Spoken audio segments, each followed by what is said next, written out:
नमस्कार, आप देख रहे हैं इंडिया डेली। आपके साथ मैं हूं किरण। फाइनल की टक्कर, कौन बनेगा चैंपियन, ये सबसे बड़ा सवाल है क्योंकि देखिए इंडियन प्रीमियर लीग यानी कि आईपीएल अपने आखिरी पड़ाव पर पहुंच गया है। 3 जून यानी कि कल अहमदाबाद के नरेंद्र मोदी स्टेडियम में फाइनल खेला जाएगा। फाइनल में रॉयल चैलेंजर्स बेंगलुरु का मुकाबला पंजाब के किंग्स से यहां पर होने जा रहा है।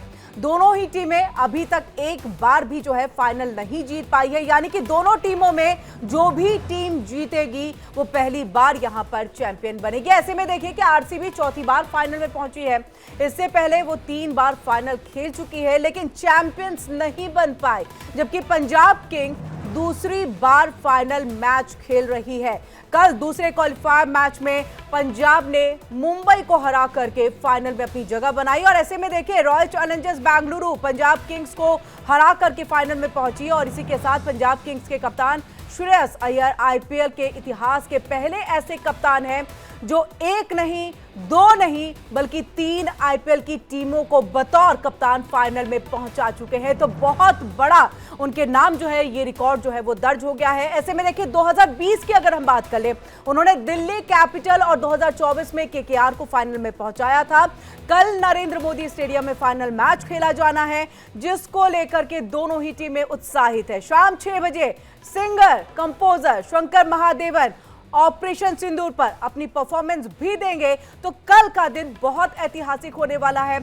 ये जो क्लोजिंग सेरेमनी है बहुत ऐतिहासिक होने वाली है क्योंकि यहां पर ऑपरेशन सिंदूर को लेकर के एक ट्रिब्यूट जो है सैनिकों को भी दिया जाएगा और इन सब के बीच में जो है फाइनल मैच खेला जाएगा और फाइनल मैच में कौन और किसके सिर पर ताज सजेगा ये बड़ा सवाल है। इसी बड़े सवाल को लेकर के हम सीधे अपने सहयोगी और साथ ही क्रिकेट एक्सपर्ट यश कौशिक का रुख कर लेते हैं। यश, बहुत बहुत स्वागत है। नमस्कार।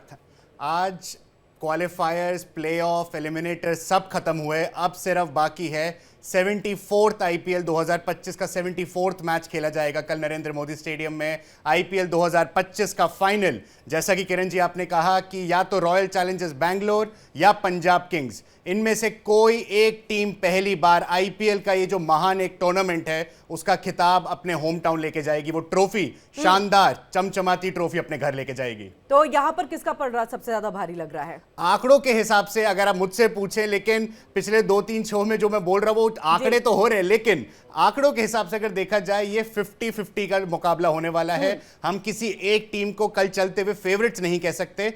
हालांकि रॉयल चैलेंजर्स बैंगलोर के पास 3 दिन का अधिक टाइम है नरेंद्र मोदी स्टेडियम में। उन्होंने जब वो देखा कि उनको स्टेडियम 3 दिन का ज्यादा अनुभव दे रहा है, पिच की कंडीशंस का उनको ज्यादा टाइम मिला अनुभव लेने का, और ऑफ कोर्स उन्होंने कल का मैच देखा, उनको पहले ही पता है कि हमारे को किस खिलाड़ी के अगेंस्ट कौन सा खिलाड़ी खड़ा करना है। तो इतना सब कुछ पता है ऐसे में, लेकिन आपने यहाँ पर 50-50 का जिक्र किया, लेकिन अगर मैं क्वालिफायर 1 की बात कर लूँ यश, तो क्वालिफायर 1 में आरसीबी ने जबरदस्त और बुरी तरह से जो है पंजाब किंग्स को हराया था।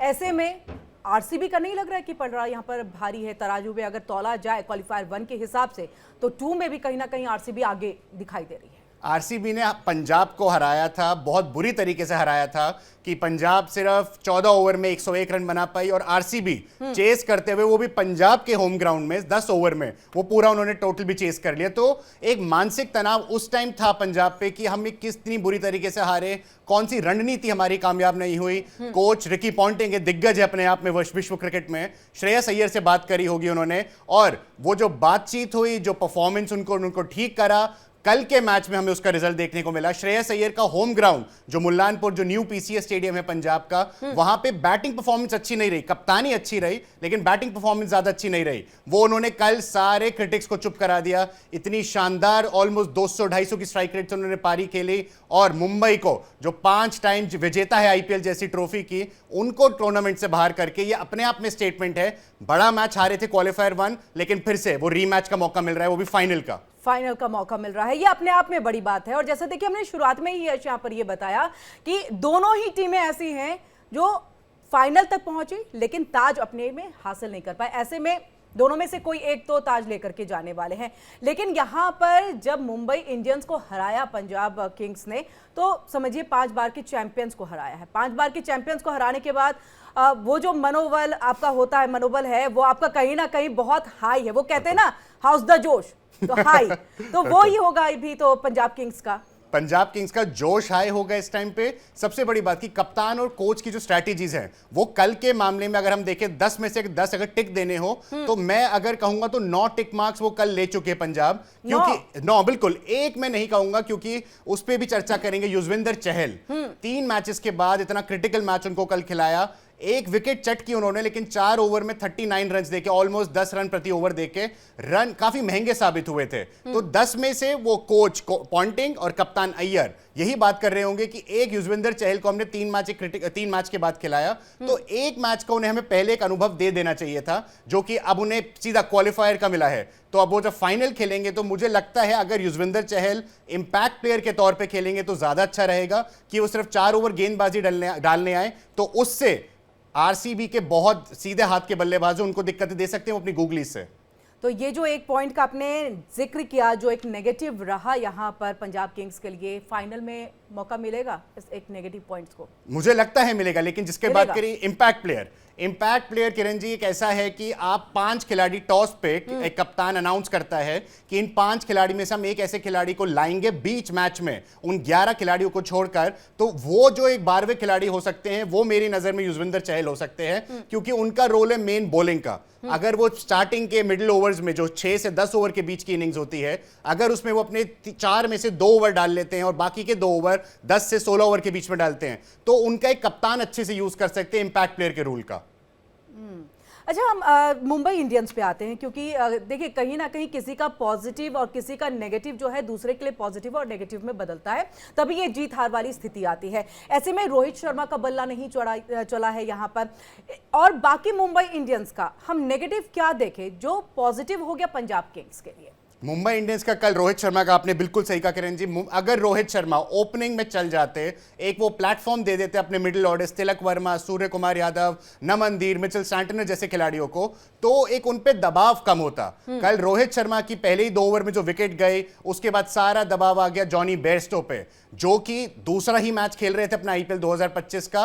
वो उनका टीम का मोराल मनोबल उसी टाइम नीचे हो गया था, क्योंकि हमने डगआउट में देखा था महिला जयवर्धने और कायरन पोलार्ड, वहां पे मलिंगा, इतने दिग्गज खिलाड़ी वहां पे कोच बन के बैठे मुंबई इंडियंस के, सारे ही एक्स मुंबई इंडियन प्लेयर हैं, वो सब खेल चुके हैं। वो सब कोचिंग करके अगर वो रोहित शर्मा की विकेट के गिरने के बाद ही एकदम डगआउट के बाहर आ जाते हैं, मतलब कि टीम में टेंशन थी कि हमारी स्ट्रैटेजी थी कि रोहित टिक के खेलें, लेकिन वो हुआ नहीं, जिसके चक्कर में हमने देखा मुंबई इंडियंस टूर्नामेंट से ही बाहर हो गई। बिल्कुल, मुंबई इंडियंस के लिए भी अच्छा मौका था फाइनल में जाकर के खेलने का और ताज अपने नाम करें, यानी कि 5 बार आप अगर हो चुके हैं चैंपियन, तो 6ठे बार भी ये किताब जो है आपके नाम हो सकता था। लेकिन चलिए, अनफॉर्चुनेटली चीजें हो नहीं पाई हैं, जो कि पंजाब किंग्स के लिए बहुत बेहतर रहा है। यहाँ पर अगर बॉलर की हम बात करें, जो आपने एक तो नाम लिया जो एक नेगेटिव पॉइंट के तौर पर युजवेंद्र का जो नाम सामने आया, ऐसे में अगर हम मार्क्स को देखें तो आप उनके बारे में क्या कहेंगे, और आने वाले वक्त में यानी कि कल के मैच में किस तरह का रोल और कैसा हो सकता है?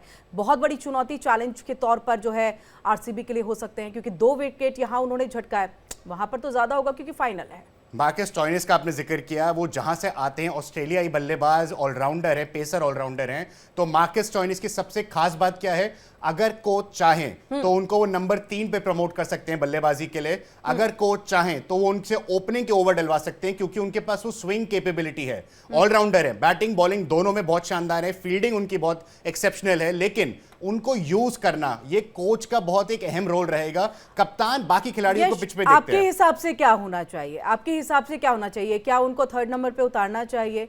मेरे ख्याल से अगर मार्कस स्टोइनिस नंबर 3 पे बल्लेबाजी करने आते हैं, वो एकदम चौंका देंगे सबको। आरसीबी ने बिल्कुल नहीं सोचा होगा कि स्टोइनिस को नंबर 3 पे पंजाब भेज सकती है। वो एक एक्स फैक्टर हो सकते हैं। अगर कल के मैच में एक एक्स फैक्टर नहीं हुआ किसी टीम के पास, तो वो एक जो पलड़ा होता है 50% जिसकी हमने बात करी, दोनों 50-50 टीम है अभी, वो कहीं ना कहीं दोनों को कुछ ना कुछ तो एक्सपेरिमेंट करना पड़ेगा। और अगर आपने मार्कस स्टोइनिस का जिक्र किया, वो नंबर 3 पे बल्लेबाजी करने आते हैं, मैं कह रहा हूं सिर्फ 15 बॉल भी खेली, 15 बॉल में अगर वो 30, अगर 200 की स्ट्राइक रेट से 30 रन भी मार देते हैं, वो टीम का एक कॉन्फिडेंस और एक वो प्लेटफॉर्म सेट कर देगा उस टाइम पे। अच्छा, कल जो ये जो मैच मुंबई इंडियंस और पंजाब किंग्स के बीच में मैच हुई, उससे पहले हमने देखा है कि बारिश का, यानी तकरीबन 2 घंटे जब मैच जो है वो डिले, तो क्या एक इसका भी असर जो है वो खिलाड़ियों के इसके ऊपर में पड़ता है, इम्पैक्ट करता है क्या? बिल्कुल, खिलाड़ियों पर, पूरे कोचिंग स्टाफ पर ये बारिश एक ऐसा विषय बन चुका है। आईपीएल नहीं, ये विश्व में किसी भी क्रिकेट टूर्नामेंट में बारिश, मौसम, ये बहुत बड़ा एक एस्पेक्ट बन चुका है, क्योंकि उसके हिसाब से जब ट्रेनिंग होती है, ट्रेनिंग कैंप्स लगते हैं, उसमें ये कोचेस डिस्कस करते हैं कि अगर इस मैच में, कि क्रिटिकल मैच है, डू और डाई का मैच है, फाइनल है अब तो कल, अगर बारिश आती है तो किन खिलाड़ियों को, जो रिजर्व में बैठे होते हैं, ये हमेशा एक टैक्टिक, हमेशा इस पर चर्चा का विषय रहा है कि जो खिलाड़ी नहीं खेले पूरा टूर्नामेंट वो रिलैक्स हो जाते हैं। ये सब फैंस सोचते हैं, काफी लोग सोचते हैं, पर ऐसा बिल्कुल नहीं है। कोच हमेशा हर खिलाड़ी को बोलता है कि बिल्कुल आप तैयार होकर खेलिए, अगर आप कल प्लेइंग 11 में नहीं है तो आप उस नजरिए से खेलिए कि कोई भी फैक्टर आ सकता है। मौसम की हमने जिक्र किया यहाँ पे, कोई खिलाड़ी को इंजरी हो सकती है एकदम लास्ट मोमेंट पे, तो आप उस हिसाब से अपना माइंडसेट लेके चलिए कि आप सारे मैचेस खेलेंगे टूर्नामेंट के। यानी कि यू नेवर नो कि आपको कब मौका मिल जाए मैच खेलने का, और ऐसे में आप ये नहीं कह सकते मैंने तो इतने मैच खेले नहीं, मुझे लगा नहीं मैं आगे मैच खेल पाऊंगा, तो मैंने इसके लिए प्रिपरेशन ही नहीं किया और माइंडसेट करके मैं बैठा नहीं था, तो ये नहीं चल सकता है। अगर कल के हम दिन की बात करें, हम जो मौसम की बात भी कर रहे हैं, क्योंकि देखिए जैसा एक मौसम वैज्ञानिकों की तरफ से जानकारी भी मिल रही है यश, कि बारिश की संभावना है। बिल्कुल और है। अगर बारिश हो जाए, कल भी हो जाए, तो क्या आगे आने वाले दिन में ऑप्शंस क्या क्या बच रहे हैं और क्राउन फिर किसके पास जाएगा आईपीएल? ये किरण जी हमारे लिए और हमारे फैंस के लिए, हमारे दर्शकों के लिए जानना जरूरी है ये चीज। आईपीएल 2025 का फाइनल 3 जून को नरेंद्र मोदी स्टेडियम अहमदाबाद में खेला जाएगा। अगर बारिश के चलते मैच रद्द हो जाता है, कि नहीं हो पाता, रिजल्ट नहीं आता 3 जून को, तो रिजर्व डे है। आईपीएल 2025 के फाइनल के लिए रिजर्व डे 4 जून अगले ही दिन रखा गया है। और सबसे इंटरेस्टिंग चीज, अगर वो 4 जून का भी फाइनल वॉश आउट हो जाता है बारिश के चलते, तो लीग स्टेजेस में जो सबसे ऊपर थी अंकों के आधार पर, Punjab Kings net run rate, क्योंकि पंजाब किंग्स और रॉयल चैलेंजर्स बैंगलोर 1 और 2 इस पोजीशन पर उन्होंने फिनिश किया, दोनों के 19 अंक थे, लेकिन पंजाब किंग्स का नेट रन रेट ज्यादा था, तो इसलिए वो अगर रिजर्व डे भी वॉश आउट, फाइनल भी वॉश आउट, तो पंजाब किंग्स ट्रॉफी लेती नजर आएगी। अच्छा, कल के दिन क्या लग रहा है कि अय्यर का जो बल्ला है वो चलेगा? क्योंकि हमने देखा है कि पिछला चुनाव जो है बहुत बेहतरीन रहा, तूफानी पारी जो है श्रेयस अय्यर ने जो है वो खेली। और देखिए, एक कप्तान का खेलना अपने आप में बड़ी बात हो जाती है यश, जहां तक मैं क्रिकेट को समझ पाती हूँ, बाकी चीज़ें तो आप ठीक करेंगे और बताएंगे यहाँ पर, कि एक कप्तान का बेहतरीन खेलना लोगों, बाकी खिलाड़ियों के मनोबल को बहुत उत्साहित और बहुत ज़्यादा अप ले करके जाता है। ऐसे में आरसीबी का बल्ला कल चलने वाला है बहुत ज़्यादा, या श्रेयस का बल्ला बहुत ज्यादा चलेगा? क्या आप देखते हैं अब तक के कैलकुलेशन के हिसाब से? किरण जी, जैसा आपने बोला, कप्तान का वो पूरी टीम का एक मनोबल तैयार करते हैं, वो उसके नजरिए से टीम देखती है दूसरी वाली टीम को। आपने श्रेयस अय्यर का जिक्र किया, इससे बेहतरीन उदाहरण नहीं होगा। क्वालिफायर 1 में कप्तान बैटिंग करते हुए नहीं चले, टीम का मोराल डाउन हुआ, 60 रन पे 7 विकेट, 100 रन पे ऑल आउट, वो बहुत खराब परफॉर्मेंस रही। कल का जिक्र करते, अगर मुंबई इंडियंस जो पंजाब का जो क्वालिफायर 2 खेला गया, श्रेयस अय्यर ने तूफानी पारी खेली, एंड तक मैच जिताया, आखिरी बॉल पे छक्का मार के एंड तक टिके रहे, टीम का मोराल एकदम टॉप पे था, मैच जीते, फाइनल में पहुंचे। वो रीमैच होने वाला है दोनों ही टीम का। इससे बड़ा मौका श्रेयस अय्यर और उसकी टीम के पास नहीं होगा कि फाइनल में उसी टीम को हरा के ट्रॉफी जीते।